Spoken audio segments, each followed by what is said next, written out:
Hey guys, what's up? It's me, LEGO329 here, and today we have a brand new LEGO 2016 Summer Star Wars set review from Star Wars The Force Awakens here for the Encounter on Jakku. This set retails for about $60 US, has 530 pieces. If you're wondering where I got this particular set, I got my copy at my local Toys R Us, and here's a front look at your box. There is the back of the box, and included with this set is one instruction manual that has about 92 pages of building. The first minifigure included with this set here is Rey. Of course, she has come in a couple of other Force Awakens sets, so if you want to see a better look at her, go check out my other reviews. Just like Rey, the same thing goes for BB-8. Go check out some of my older reviews to see a better look at him. That's just Tito. Once he for pots, he has no respect for anyone.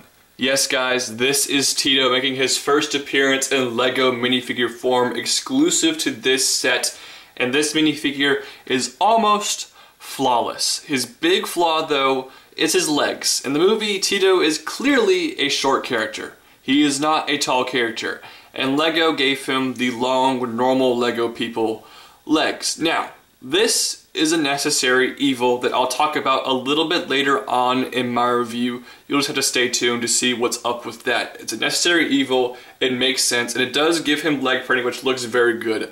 Besides the long legs, he looks brilliant. His torso printing is spot on, his back printing is great, but mainly the molded head here is just beautiful. LEGO, wow, that is an amazing looking piece. I love the look of that right there. That's just so well done. It looks great from all angles. What a fantastic looking piece for his head right there. Bravo, LEGO, I love it. And our final minifigure for this set, maybe my most anticipated LEGO Star Wars minifigure of all time, is Unkar Plutt. Holy crap. This minifigure is awesome. I absolutely love this figure. I love Unkar in the movie. He's kind of silly, but he's great. I love his appearance. I love his character. And I absolutely love this minifigure. Besides one thing, just like Tito, his legs are kind of the problem here for a different reason. You can see the coloring on his torso is kind of orange, and then the coloring on his leg, that's a continuation of his torso, is yellow. It doesn't match up in color, so that's not accurate. It should be all the same color. I wish that matched up better. Besides that, I love the mold for this guy. He's appropriately fat, which is awesome. I love that, kind of like the Bomber figure from the Hobbit series. And his molding is just so well done. His face looks so cool. I really think they did a great job with that. And from the back, he looks great as well. This Unkar Plutt minifigure is just spot on. Bravo, LEGO. So the first build of this set here is the Lugabeast, the weird creature that has kind of cyborg-ish elements that Tito rides in the movie. And shaping-wise, this thing is instantly recognizable, and I think LEGO did an absolutely incredible job here. This thing looks amazing. Like, the shape of it is almost perfect. I don't think LEGO could have done a better job, and it's brick built, which I really appreciate. Unlike some like the dinosaurs from the Jurassic World line, LEGO I think knocked it out of the park. They brick built this thing, and it looks really good. Besides one thing, they did not brick build the legs. They actually made a new leg mold here, but I'm kind of fine with the leg mold because it actually has stud attachments on the side, so that actually adds a really cool new piece that you can use for some interesting mocks, so I'm pretty happy with that. The face though, this looks awesome. That is such a good design. That's actually a printed piece right there. I love that. You can move it up and down. That is super cool. The use of the whip piece right here is really good. The details, little greebles inside here. Another good use, kind of like the Special Forces TIE Fighter, of the roller skate piece. That is really cool to see. It all looks very good. I love the look of this thing for the most part. The shaping is great. The design is really fantastic. The use of pieces is great. It's got a nice weight to it. You can move the legs. The articulation is good. Everything about this thing is pretty much spot on, besides one glaring flaw. That's a pretty big one, and that's the color. Now, it would be incorrect of me to say the Lugabeast isn't blue. It's clearly blue in the movie. It has blue elements to it. It's not electric blue like LEGO decided to go with here. This is very blue. The Lugabeast is blue, but it's mostly brown. It's like a blue coloring in the movie, but it's been rusted over. LEGO here decided to go more blue and less rust, and I think that was a really poor decision. This thing just stands out. It looks way too bright. And I like the blue color. I like how it looks, but I also like accuracy. And this thing just isn't accurate color-wise. Everything else about this thing is pretty much perfect besides the color. And now, the Luggy Beast can actually fix a problem I had with the Tito minifigure. I mentioned why Tito shouldn't have the long legs. Well, actually, the reason they gave him the long leg is so he can actually sit on top of the Luggy Beast right here. If he had the short leg mold, he would look very awkward on top of the Luggy Beast. With the long legs, he can sit on there pretty normally, and this makes for a very, very good look. I think this looks fantastic. Lego did a great job with the design of the Luggy Beast right here, besides the way too bright a blue used for the color. And here is the main build of the set itself, the shopping area on Jakku. And I think this looks interesting, to say the least. There's some parts of this build that I think are very well done. Other parts that I'm just not sure what's going on, and other parts that are just downright weird. So let's dig into the weird nitty-gritty details.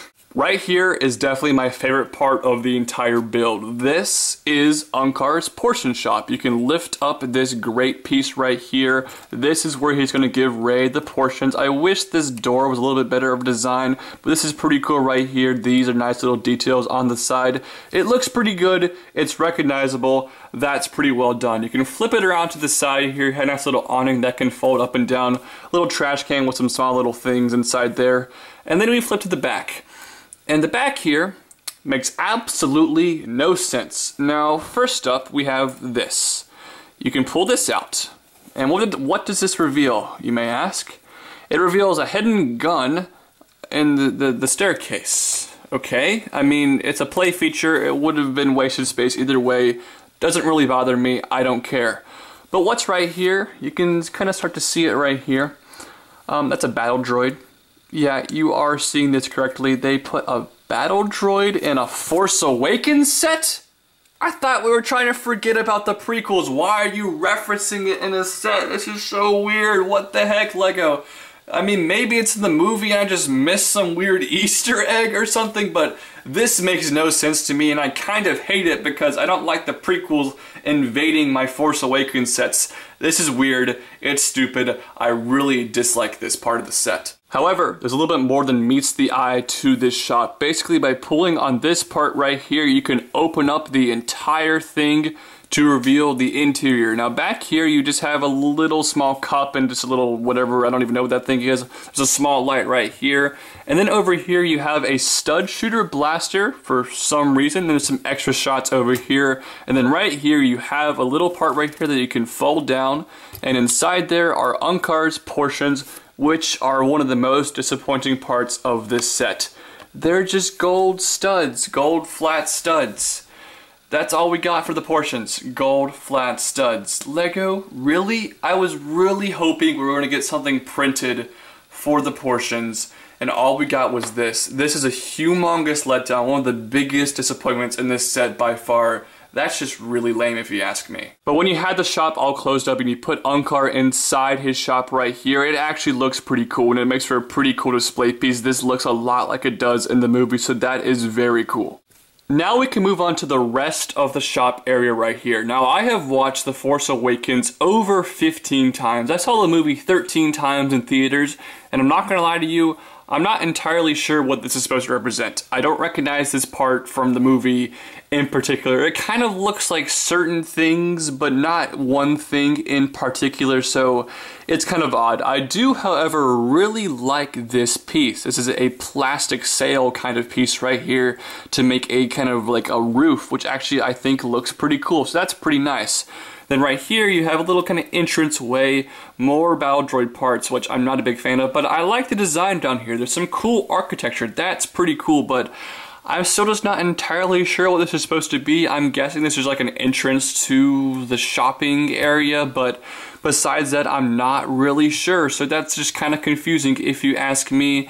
And it just seems like a waste of pieces they could have used on something more recognizable. So this over here, I'm not crazy about. I'm not really sure what to make of this set. In some ways, I think this should have been made into two smaller sets. Maybe a $20 or so set that just came with BB-8 Rey and Tito and the Lugga Beast, and then like a $30 or so set that was a shop with Unkar, Rey, BB-8, and then throw in some of Unkar's thugs, maybe a couple stormtroopers or something. I think that would have been a little bit more interesting. But LEGO kind of combined scenes on Jakku from The Force Awakens here and made this set. And I like a lot of this set, but there's also some just gigantic flaws here that cannot be ignored. Design-wise, the Lugga Beast looks incredible. It's an amazing looking design piece. It's just the color is way off if you ask me. And then Unkar's shop looks pretty good. It's not great, it looks pretty good. But the rest of the build, I think, is just kind of weird. Some of the play features at Unkar's shop are very strange. The little like gate area towards the front, I don't really know what to make of that. And the battle droid stuff just kind of ticks me off, to be honest. I don't want anything prequels-wise being associated with my Force Awakens set, so that's just very strange. So a lot of this set is just kind of bad. There's a lot of bad parts to this set, and honestly, I think this is probably the worst Force Awakens set to date. I like this set. It's a decent set, but I would hesitate to say it's really a great set like most of the other Force Awakens set have been. Surprisingly, I think the price here is actually pretty good. You could say it's maybe $10 or so overpriced, but you have brand new molds for Unkar and Tito. You have brand new molds for the legs of the Lugga Beast. You have some nice printed pieces and the awning kind of piece we have on the shop. So I'm perfectly fine with the $60 price point. It's just there's other big flaws with this set. That's going to give it a 7.1 out of 10. Those are just my thoughts. I'd love to hear yours in the comment section down below. Also guys, don't forget to like this video, share the video, share the video with all your friends. Please go like me on Facebook, follow me on Twitter, and follow me on Instagram. Please subscribe to this here channel, and I hope you see you guys next time with Star Wars Set Reviews. I'll see you guys later. Bye.